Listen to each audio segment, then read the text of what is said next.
आज मैं आपको वीर्यवान बनने का सबसे असरदार तरीका बताने वाला हूं, जिसके बाद आपके शरीर में तेजी से वीर्य बनना शुरू हो जाएगा। बॉडी जितना वीर्य बना सकता है उतना कभी बनाता ही नहीं, क्योंकि 99% लोगों का शरीर अशुद्ध है। अशुद्ध शरीर बाधा उत्पन्न करता है बॉडी की ग्रोथ में, और इसलिए योग का प्रथम चरण होता है शरीर शुद्धि। कैसे पता लगाओगे कि आपका शरीर अंदर से शुद्ध है या फिर अशुद्ध है, और अगर अशुद्ध है तो इसको हम वापस से शुद्ध कैसे कर सकते हैं? इसको समझने के लिए आपको मैं एक एग्जांपल देता हूं। आपने कभी ख्याल किया है कि जब आप अकेले होते हैं और चल रहे होते हैं, कहीं जा रहे होते हैं, तो अचानक से भागकर किसी क्रिकेटर की बॉलिंग एक्शन करने लगते हैं, तो कभी गुस्से से मुट्ठी बांध लेते हैं, या फिर शीशे के सामने अजीब अजीब शक्ल बनने लगती है, या फिर आपके साथ कभी ऐसा हुआ है कि नहाते वक्त आपने अचानक से कूदना शुरू कर दिया या फिर गाना गुनगुनाने लगे। आपने कभी सोचा है कि ये मैं क्या कर रहा हूं? मैं आपसे कहता हूं, हफ्ते में एक बार आधे घंटे के लिए एकांत में रहें और शरीर को पूरा ढीला छोड़ दें। आप हैरान होंगे ये देखकर कि हो सकता है आपका हाथ हिलडुल करने लगे या फिर पैर अपने आप चलने लगे। यहाँ तक हो सकता है कि आप कूदने लगे हवा में या फिर हाथ चलाने लगे।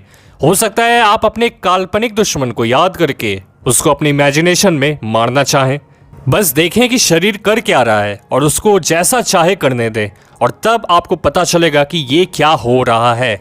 ये सारी ग्रंथियां हैं जो शरीर में दबी हुई हैं, मौजूद हैं, जिसको आप निकालने नहीं देते। जो शरीर ग्रंथियों से भरा है वो शरीर शुद्ध नहीं हो सकता। कभी हंसने का मन हुआ और आप नहीं हंसे, रोने का मन हुआ आप नहीं रोए, चिल्लाने या कूदने का मन हुआ नहीं कर पाया आप, तो वो ग्रंथियां अंदर दबी रहती हैं, शरीर अशुद्ध ही रह जाता है। और इसलिए तो योग का पहला चरण होता है शरीर शुद्धि, और शरीर शुद्धि का पहला चरण होता है ग्रंथियों का विसर्जन। इसलिए 1 या 2 बार हफ्ते में अपने आप को कमरे में बंद करें और शरीर जैसा चाहे करने दें। अगर नाचने का मन करे तो नाचे, और आप हैरान होंगे कि आधे घंटे खुलकर नाचने के बाद आप बहुत शांत और स्वस्थ महसूस करेंगे। सुनने में अजीब लगेगा, लेकिन एक बार करके देखें, आप खुद सोच में पड़ जाएंगे कि 30 मिनट में इतनी शांति आज तक मुझे कहीं नहीं मिली। आप जब भी योग करते हैं, एक्सरसाइज करते हैं, तो शांति इसलिए मिलती है क्योंकि उसमें बहुत सी ग्रंथियां विसर्जित हुई हैं।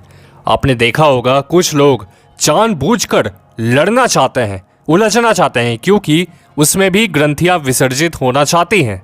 भगवान बुद्ध और महावीर को आप देखें तो लगेगा कि कोई इतना स्थिर कैसे हो सकता है भला?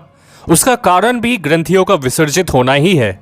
इसलिए 30 मिनट अकेले रहें, और खुलकर हंसने का मन हो तो हंसें, रोने का मन हो तो रो लें, गाना या नाचना हो तो वो करें। इससे शरीर की पुरानी ग्रंथियां विसर्जित होगी और नई ग्रंथियां ना बने। इसके लिए मान लीजिए आपको गुस्सा आया किसी बात पे, तो उसको दबाइए मत।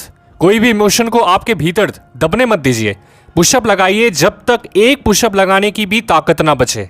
शरीर का अगर कोई भी हिस्सा कमजोर हो, उसको अपने गुस्से से मजबूत बना लीजिए, क्योंकि आप अगर गुस्से को दबाए रखेंगे तो कोई नहीं जानता वो आपका नुकसान कैसे करवाएगी और कितना करवाएगी। इसलिए योगा करवाया जाता है ताकि आपके अंदर कोई भी इमोशन जो दबा हुआ है वो खुलकर बाहर आए, आप अपने एनर्जी को ट्रांसम्यूट कर पाएँ, शरीर शुद्ध हो पाए। और जहाँ शरीर एक बार शुद्ध हुआ, उसके बाद से तेजी से शरीर में बदलाव आने लगेगा और वीर्य भी और दुगनी रफ्तार से बढ़ने लगेगा। शारीरिक और मानसिक दोनों तरीकों से आप स्वस्थ होते चले जाते हो।